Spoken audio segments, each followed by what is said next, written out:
Hi guys, today we're gonna talk about air travel. I often receive questions about how to pack and how to prepare your stuff for traveling on an airplane. And for a lot of people it may seem stressful if you've never done it before, if you never traveled with your RC stuff. But I'm gonna use this video to show you some of the most important things to consider when you pack your stuff for traveling with air. And if you follow these simple tricks, you'll have minimal problems. I mean, I traveled hundreds of times over the last few years to different events worldwide and really had very few problems. So it's much easier than people think, and it's quite simple actually. So I hope this video will help you. So before we start packing, we need to know what we have to work with. So most airlines today, they have a luggage policy of one bag for free. Normally it's 23 kilos or 50 pounds if you're in the US. And the 23 kilos is actually just enough if you're racing just electric, if you're racing just touring cars. But if you're racing multiple classes, or if you're racing nitro or nitro off-road buggy, anything like that, you may need to purchase additional luggage allowance, because 23 kilos will not be enough. Especially if you're going on a longer trip, you need more stuff with you, more tires, more clothing of course. So it's going to be a bit limiting with the 23 kilos. And in that case, I can really recommend that you look into the luggage rules of your airline and you try to purchase the additional bag in advance, because it's much cheaper to do so online compared to doing it at the airport.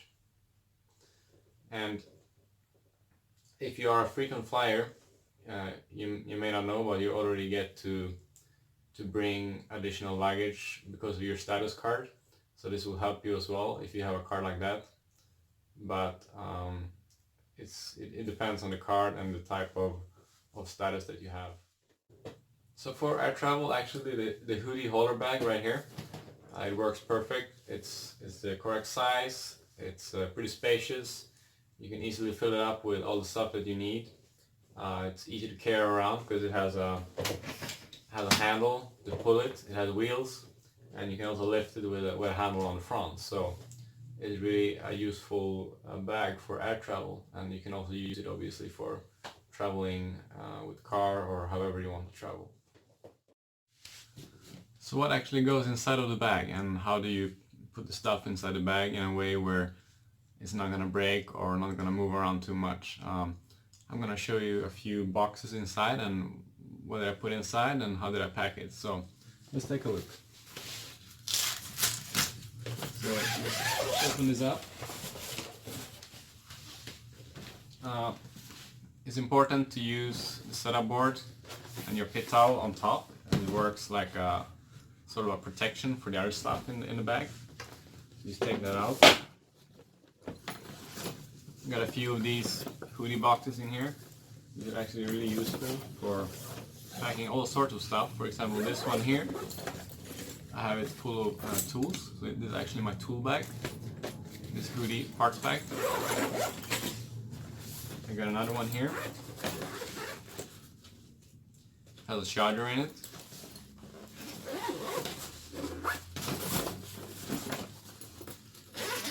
And this one right here has a power supply. So you can use these for many different things. They're really universal.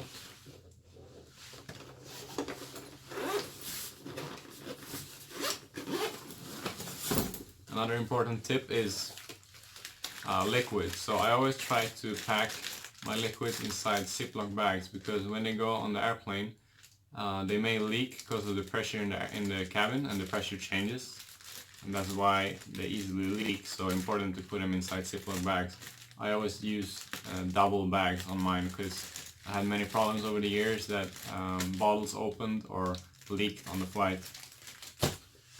And furthermore, what have I got in here? So it's important to pack your boxes in a way which the stuff cannot move around. So it's important to fill up all the boxes and fill up the bag with stuff so the stuff cannot move around, because then it will not break. And you may even want to use some of your clothing to put inside of the bag to fill up the empty space. So in here I got more hoodie bags. These are the oil bags, but they don't all have oil in them actually. Only this one has oil. This one has all the silicone oils that I need for my travels. They are all sealed up with bags. Important. Got a little tool in here. More tools and accessories.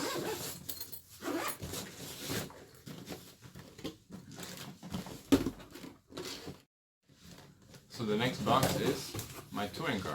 As you can see here, I'm transporting it with the wings dismounted from the bodies. So it's important to take off the wings from all your bodies to save space. And in this way you can stack the bodies on top of each other. I've stacked a few of them on each other here. And I also got a touring car inside of the bodies. So the bodies actually work sort of a protection for the touring car in this case. And you can transport more stuff in a smaller space. So that works really well. This is another big box. These are hard plastic boxes. They are pretty durable. They can protect your stuff from being damaged in travel. And you have both big ones and a smaller compartment box that you can use for the hauler bag. And inside of this one I got another hoodie car bag. This is actually my 12 scale right here, ready to race. You can actually use these hoodie car bags for storing tools and parts and all sorts of stuff. The last box right here has mainly parts in it. So a trick that I want to show you, when you got a big parts box like this, it's a good idea to tape it together with strong tape, because during air travel, when everything gets shifted around, it's a common problem that the box is open in your bag and you don't want these parts spread out all over your bag. So it's actually really nice and good idea to tape them together so that you don't have this problem with the boxes opening.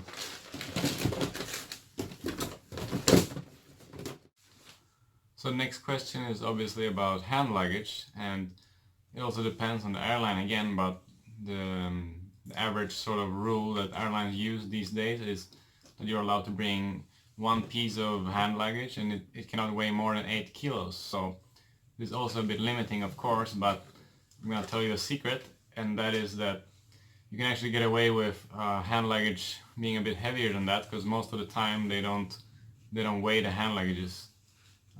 It's actually quite rare that they do. Again, it depends on what airports and airlines you're traveling with, but most of the time you can get away with having to load some of your heavy stuff from the checked luggage into your hand luggage, and that way you can get away with bringing more stuff, and it will save you in this case. So what do I actually bring in my hand luggage? So a good tip for hand luggage is to use a roller bag like this one here. It has a pretty hard surface, it's pretty sturdy, pretty durable, and also very light, so you can easily carry it with you. You can actually drag it with you, and it's easy to handle, and it fits most of the stuff that you'll need. I mean, I tried to bring some of my clothing, and I always bring 3 important things which I always have in the hand luggage. And the first thing is, let's take a look inside. First thing is, and I often receive questions about this, is lipos. So you're actually forced to bring your lipos in your hand luggage. You have to bring them with you. You're not allowed to put them in your checked luggage, because those are the rules. And I recommend that you keep them in a lipo sack like I've done here. It's safe and is the best way to bring your lipos. So don't put your lipos in your checked luggage. Don't make that mistake. What else? I bring always one car right here in another hoodie car bag. Car ready to race. Has a body on it as well. And last but not least, I bring my transmitter. And why do I bring my car and my transmitter with me? Because not only are these things more delicate, I don't want them to break by being in the checked luggage, but I bring them with me so that if I have some sort of problem with my luggage, like if it's delayed or if it doesn't show up on time, I can scramble for some items, and I can actually get on the track with just these things if I arrive on the track without my checked luggage. So it will make my life easier if I lose my luggage. And it happens occasionally. Luggage can get lost or delayed. Happens a couple times a year if you travel a lot. And yeah, these tricks will help your situation in that case. So a couple more things to talk about is airport security. So when you bring your hand luggage through security, it's important to know that you may get asked questions, because this kind of equipment is not common for the security officers to see, and yeah, they may not even be familiar with what kind of stuff it is. So it can help sometimes if you have like an RC magazine or something. You can bring it with you, and you can show them what kind of stuff that you're bringing and what is it for. That is a hobby, and these are actually things that you use for your hobby and for your racing, and it's not anything strange at all. And they may ask questions because obviously your transmitter resembles the shape of a gun, so it's gonna react sometimes on the X-ray for that reason, and they're gonna ask questions. And as long as you can explain what it's for, they will understand. I only had problem once that they were not too keen on me bringing my transmitter with me, but 99 times out of 100 is absolutely fine. And also they will check your lipos. They will see how many lipos you brought with you. I mean, normally the amount of lipos we use, not to worry about. You can bring whatever you need for the race. And before you go on your trip, it's always good to make some research. So depending on what country you're traveling to, you may need to invest in a power adapter like this one here.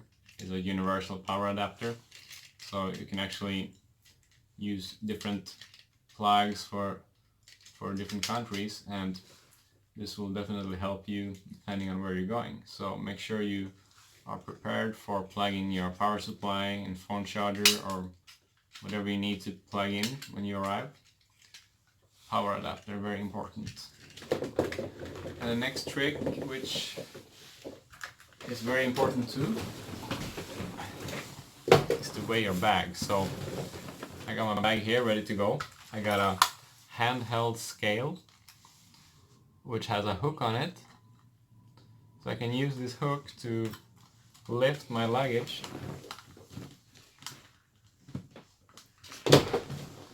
and I can see the weight.